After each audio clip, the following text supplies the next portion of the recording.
Good morning. I gave this homily this morning, and somebody came to me and said that they were really impressed that I knew something about Plato. I found that insulting. Plato's four cardinal virtues. Prudence, justice, temperance, and courage. These virtues are also called wisdom, fairness, restraint or moderation, and fortitude. Prudence is a person's ability to judge his own actions as appropriate or inappropriate.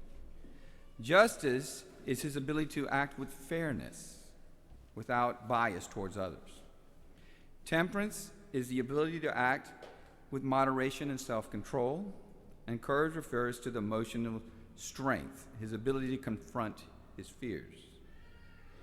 These virtues were later adopted by St. Augustine as the four cardinal virtues. Cardinal virtues are virtues that we need to live together on earth. The world would destroy itself if it didn't have these virtues. We would not survive. But there's a virtue that's missing: love.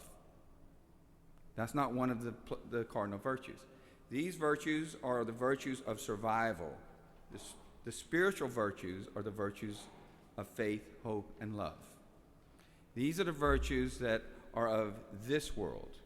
Faith, hope, and love are the supernatural virtues, the theological virtues. The law that we're talking about today, you have to ask yourself, why did Jesus do this? Why did he say these? People were following the letter of the law. The letter of the law is for those to protect those people from those people who don't love.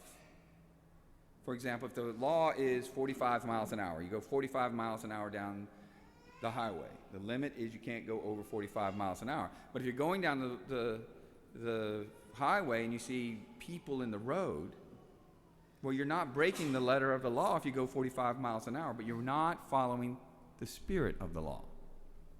The spirit of the law is for safety. That is what Christ is doing in this. He is adding love back to the law. In the first reading, you see that it was supposed to be there, but things were getting out of control.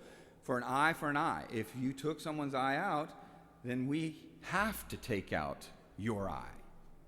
And it ended up being revenge, when really the eye for an eye was to limit what the punishment was, that it wouldn't be more than the crime itself. If somebody stole a loaf of bread, it would be immoral to cut off their hand.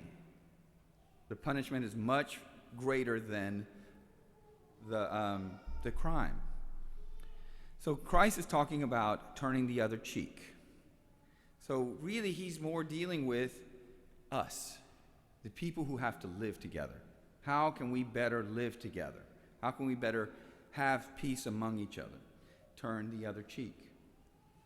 Many years ago, when I met this old man, an old wise man, and he was probably 10 years younger than I am right now. And he told me something. We were talking about people who don't talk to each other, siblings that don't talk to each other. And he says, I refuse to be insulted. I refuse to be, if you can call me a no good, you know what? I'm not going to be insulted by it. Because that's just going to ruin my life, being that kind of a sensitive person. Think about it. You all know some people that won't speak to somebody else. That's just kind of weird. Like, I'm not going to talk to Father. Will you go tell him to move his car, please? Come on. And you have brothers and sisters that do the same thing. Let me tell you something that you may not realize. After the 40 days in the desert, Jesus Christ himself spoke to the devil himself. So if there's someone in your family that you're unwilling to talk to, the question is, are they worse than the devil, or are you greater than Jesus Christ? Which one is it? It just doesn't make sense.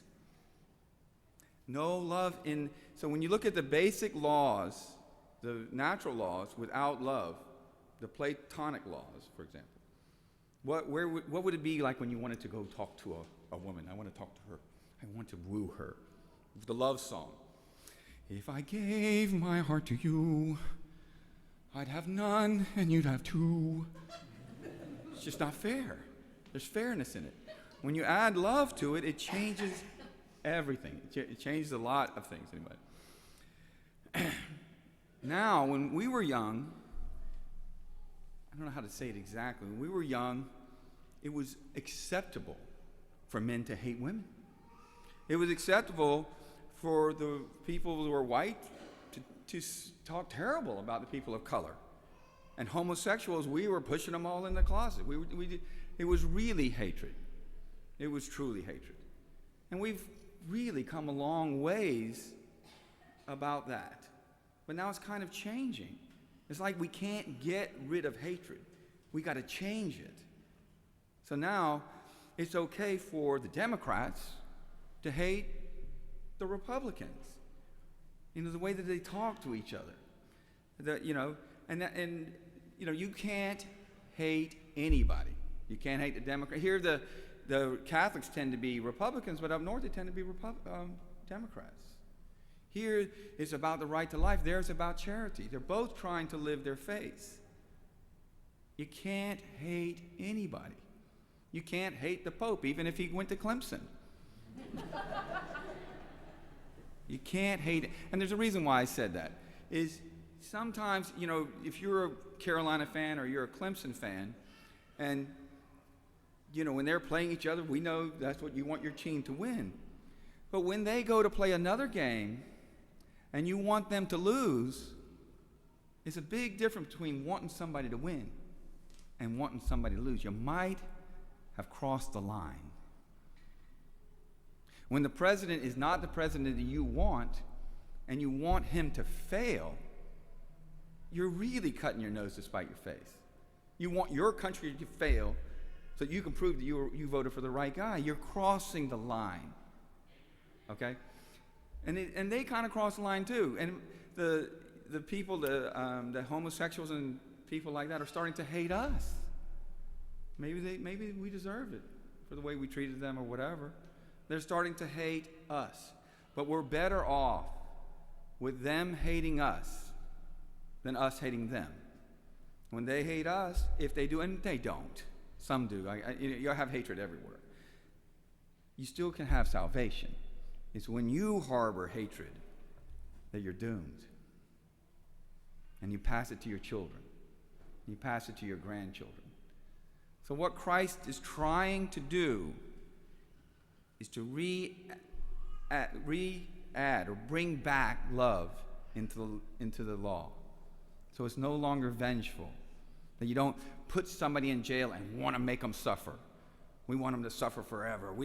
You have to get rid of that. So what I call you today to do with this gospel, which the gospel is so much better than what I'm reading, is what I'm saying, is to look into your soul and wonder if you have hatred and change it.